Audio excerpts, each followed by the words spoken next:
You are not lazy. You are overstimulated. Let me start by saying something that might surprise you. You are not lazy. You are not broken. You are not lacking ambition. You are not incapable of greatness. You are overstimulated, and overstimulation feels exactly like laziness. When your brain is flooded with constant spikes of novelty, entertainment, and artificial reward, ordinary life starts to feel empty. Work feels dull. Training feels slow.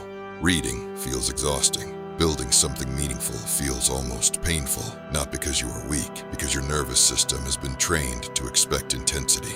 From the moment you wake up, you are hit with bright screens, fast information, notifications, messages, short videos, endless novelty. Your brain spikes before your body is even fully awake. Then you sit down to do something that actually matters, something that requires patience, something that compounds slowly over time, and suddenly you cannot focus. Your mind drifts, your body fidgets, you feel restless, you feel resistance. You assume you need motivation, but you do not need motivation. You need recalibration.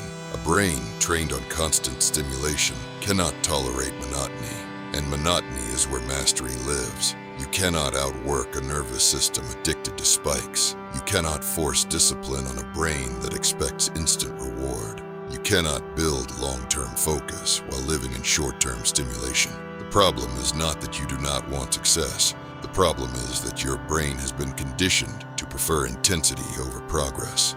Intensity feels productive. Progress feels slow. So you chase intensity. You watch videos about success instead of doing the work. You scroll productivity content instead of producing. You fantasize about achievement instead of enduring the boring process that creates it. And the worst part is that you feel busy, you feel engaged, you feel active, but you are not advancing, you are consuming. And consumption mimics progress without ever creating it. Your dopamine system is powerful. It was designed to reward effort, risk, and pursuit. But when it is constantly hijacked by artificial stimulation, it stops rewarding real effort. Now, real work feels flat. Real effort feels unrewarding. Real progress feels invisible. And that is when you start calling yourself lazy. You are not lazy. You are overstimulated. And until you lower the noise, reduce the spikes, and retrain your nervous system to tolerate boredom again, you will keep mistaking miscalibration for weakness. The good news is this: your brain adapted once. It can adapt again. You are not lazy. You are overstimulated. Now let's go deeper. This is not just mindset. It is biology. Every time you flood your brain with artificial stimulation, you trigger a dopamine spike that is far higher than what real effort produces. Short videos, constant scrolling, porn, rapid content, endless novelty. Your brain does not understand the difference between earned reward and artificial reward. It only understands intensity. When dopamine spikes too frequently, your brain adapts. It lowers receptor sensitivity. That means you need more stimulation just to feel normal. This is called downregulation. In simple terms, you need more to feel less. More novelty, more intensity, more distraction. And the problem is that real life does not compete with that pace. Building a business does not give you a dopamine hit every 5 minutes. Learning a skill does not spike you constantly. Getting in shape does not reward you instantly.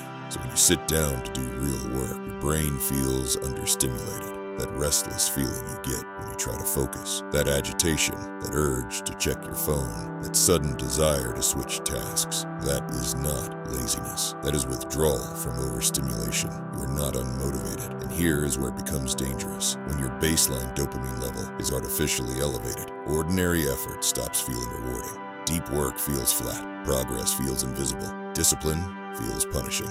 So you go back to the quick spike, and every time you do, you reinforce the cycle. Spike, crash, crave, repeat. Meanwhile, the men who are winning are doing something different. They are reducing spikes. They are stretching their attention. They are training their nervous systems to tolerate boredom, which means ordinary work starts feeling rewarding again. They can sit for 2 hours without reaching for stimulation. You struggle to sit for 20 minutes. They can focus through discomfort. You feel anxious when things slow down. This is not about willpower.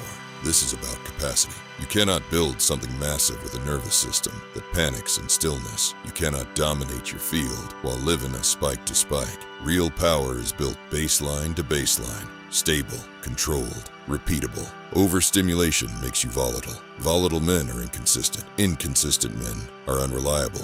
And unreliable men do not lead, they consume. If you want to understand why you feel stuck, look at your stimulation patterns. Look at how often you spike your brain. Look at how rarely you allow yourself to be bored. Because boredom is not the enemy. Boredom is the gateway. It is the reset point where your brain relearns how to reward real effort until you retrain your biology. No speech, no motivation, no productivity hack will fix you. You cannot out-motivate chemistry. You have to recondition it. Now let's talk about what this does to you psychologically. Because the real damage is not just in your productivity, it is in your identity. When you live in constant stimulation, you start living in constant reaction. You react to notifications, you react to messages, you react to trends, you react to headlines. Your attention is always being pulled somewhere else. Over time, that changes how you experience yourself. You lose internal authority. Internal authority is the feeling that when you decide something, it happens. When you commit, you follow through. When you speak, you mean it. Overstimulated men lose that. They make decisions emotionally and abandon them impulsively. They start projects with intensity and drop them when the excitement fades. They promise themselves discipline and break that promise quietly. And every time you break a promise to yourself, something small erodes. Self-trust. Self-trust is power. Without self-trust, you hesitate, you second-guess, you overthink, you look outside for direction. You need validation before you act. That is psychological fragmentation. It does not look dramatic. It looks subtle. You feel slightly scattered, slightly divided, slightly unsure. You start needing constant feedback to feel secure.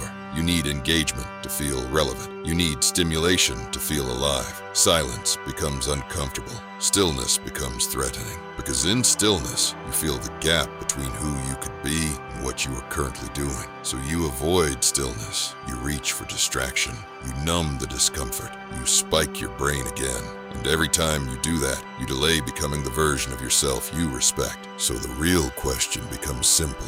What happens when you remove the noise? What happens when the constant spikes stop, when the scrolling slows down, when the stimulation drops and your nervous system finally has space to reset? At first, it feels uncomfortable. Your brain searches for something to grab. You reach for your phone without thinking. You feel restless sitting still. Work feels heavier than usual. That is the withdrawal. But if you sit through it, something interesting begins to happen. Your attention stabilizes. Tasks that once felt impossible to focus on start feeling manageable again. You can sit longer without drifting. You can work deeper without needing constant breaks. You can stay with a problem long enough to actually solve it. And that is when everything starts to shift. Because once your attention stabilizes, your output increases. Once your output increases, your confidence rises. Once your confidence rises, your standards begin to change. You stop chasing stimulation because you no longer need it. You begin chasing progress. Progress starts feeling good again.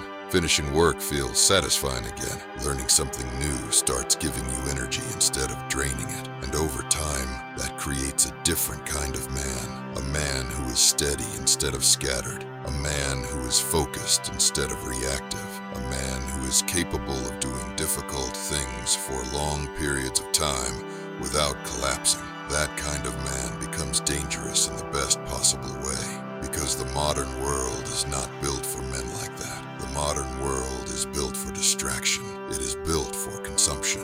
It is built for people who react instantly and move constantly.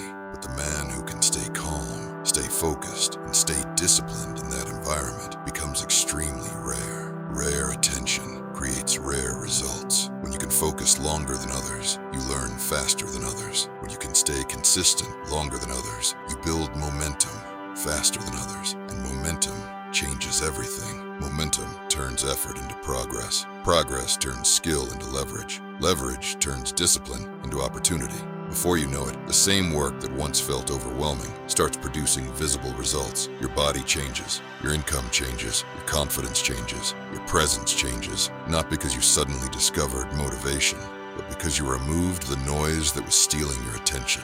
You are not lazy. You are overstimulated. And once that overstimulation fades, something powerful returns. Clarity. With clarity comes focus. With focus comes discipline. And with discipline comes the ability to build a life that most people will never have the patience to create. The difference between the man who drifts through life and the man who dominates it is not talent, it is attention.